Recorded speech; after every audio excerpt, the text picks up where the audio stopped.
এভাবে দুর্ঘটনা হয়ে থাকে আমাদের দিন ইসলাম পূর্ব সৈয়দকারীর। তো প্রশাসনের উপর খুব দৃষ্টি আকর্ষণ করছে, আপনারা অবশ্যই রাস্তাটা খুব দ্রুত করে দেবেন, খুব অবস্থা খারাপ।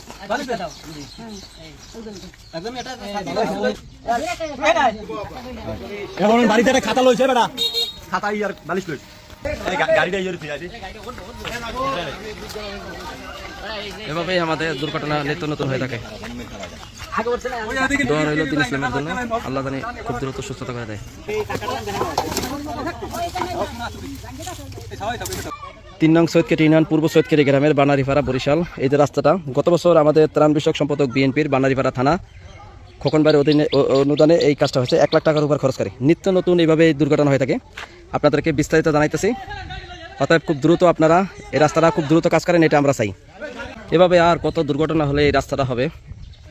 এই যে গাড়ি পড়ছে, অলরেডি একটা শিশু খুব মারাত্মক জখম হয়েছে, অলরেডি হাঁটতে চলে গেছে, আমি এসে পাই নাই। রাস্তার অবস্থা খুবই খারাপ এবং আরেকটা দেখাইতেছি লোক খুব সমস্যা দেখাইতেছে। এটা আমাদের খোকন মেদা গত বছর প্রায় 1 লাখ টাকার উপরে খরচ করে ওপারে আর এপারে ঢালটা দিয়েছে। এখানে যে দেখেন, এই যে এপারে পশ্চিম পারে আমাদের যে শহীদুল ইসলাম খোকন মেদার অনুদানে গত বছর 1 লাখ টাকার উপর খরচ করে সে বানারীপাড়া বিএনপির ত্রাণ বিষয়ক সম্পাদক বর্তমানে রানিং আছে, তার অনুদানে এই রাস্তাটা হয়েছে।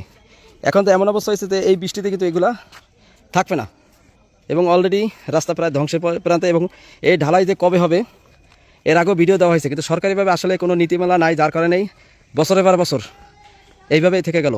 এখন বানারীপাড়া যারা প্রশাসনিক যারা আছেন উপজেলা এবং আমাদের সরফুদ্দিন আহমেদ সান্টু, আমাদের দলীয় যে সংসদ সদস্য এমপি ভাইয়ের দৃষ্টি আকর্ষণ করছি, এই রাস্তাটা যত দ্রুত সম্ভব এই যে ঢালদানি নামে, এটা হলো আমাদের পূর্ব সৈয়দকাটি 3 নং সৈয়দকাটি ইউনিয়নের পূর্ব সৈয়দকাটি গ্রাম বানারীপাড়া বরিশাল। এবং এই গাড়ি অলরেডি পড়ছে এবং আমি আপনাদেরকে লোক দেখাইতেছি যে একজন শিশু অলরেডি হারতা বাজারে নিয়ে গেছে, আর একজন অবস্থা খারাপ, আমি দেখাইতেছি আপনাদের। একজন খুব অসুস্থ, অ্যাক্সিডেন্ট হয়েছে আমাদের দিন ইসলাম ভাই।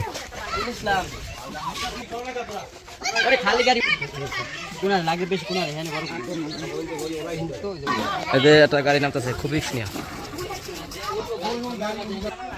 আপনারা দিন ইসলামরা দেখছেন, শিশুটা খুব দ্রুত নিয়ে গেছে, আমি আইসা পাই নাই। তো প্রশাসনিক যারা আছেন সবার কাছে অনুরোধ, একটা হচ্ছে আপনার রাস্তা এটা গোড়া আর এইটাইলে, তো খুব দ্রুত এই ঢালটাতে নামে সবার দৃষ্টি আকর্ষণ করছি।